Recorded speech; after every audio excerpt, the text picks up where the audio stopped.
So UMA's art collection is bigger than you might think.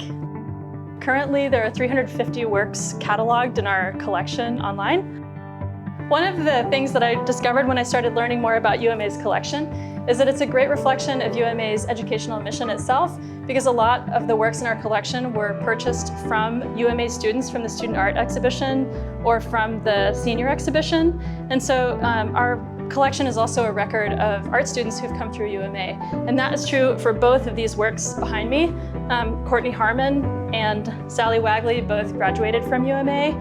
Acquiring these pieces and seeing them framed and enter the collection has been a great joy as part of the 60th anniversary, and a way that we're continuing the legacy of the ways that UMA has been turned toward its community, the community of students, faculty, and staff, and our alumni, and all of the great people in this region for whom UMA is an important place.